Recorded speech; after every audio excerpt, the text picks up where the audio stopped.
আসসালামু আলাইকুম সুপ্রিয় শিক্ষার্থী বন্ধুরা, আশা করি তোমরা নবম ও দশম শ্রেণীর পাইথন প্রোগ্রামিং ক্লাসে সকলকে স্বাগত জানিয়ে আজকে তো পর্ব নম্বর 5।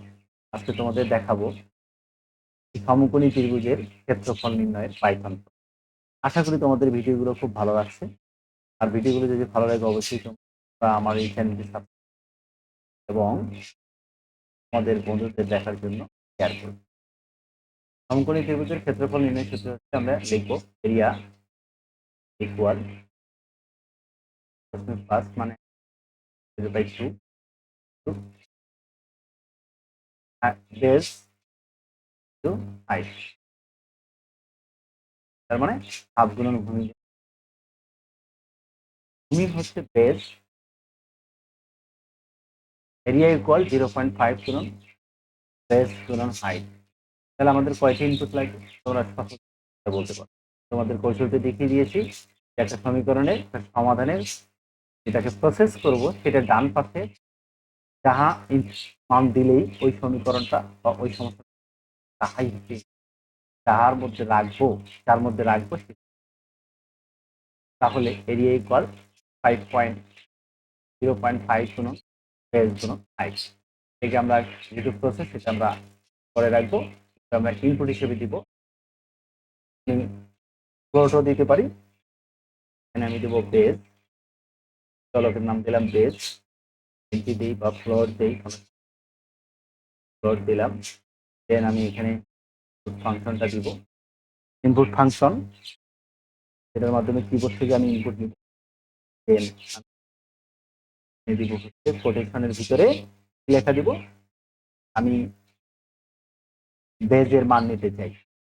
বেজের মান আমি সেখানে লিখে যাই আমি বেজ এর মান পুট নিতে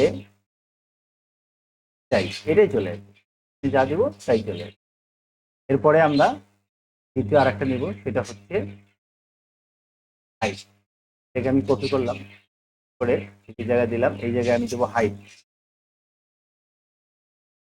এসিআই যে হাইট। তোমরা সংক্ষিপ্ত ভাবেও নাম দিতে চাও, এখানে আমি দেবো এসিআই যে হাইট এর মান নিতে চাই। ওকে, তারপরে এরিয়া ইকুয়াল 0.5 মানে 1/2 ইন্টু বেস ইন্টু হাইট। এটা হলো প্রক্রিয়াকরণ। দেন আমাদের ফলাফল।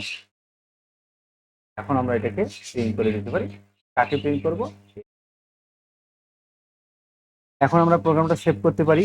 ফাইলে যাব, ফাইলে গিয়ে সেভ অ্যাজ করবো হচ্ছে কার এরিয়া, এরিয়া ত্রিভুজের ত্রিভুজ আমরা সেভ করলাম।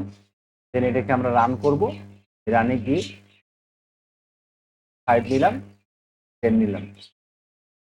5 ইন্টু 10 ডিভাইডেড বাই 2, 0.5 এটা হলো 0.5, 0.5 গুণন 5 10 হয় 25 হয়ে যায়।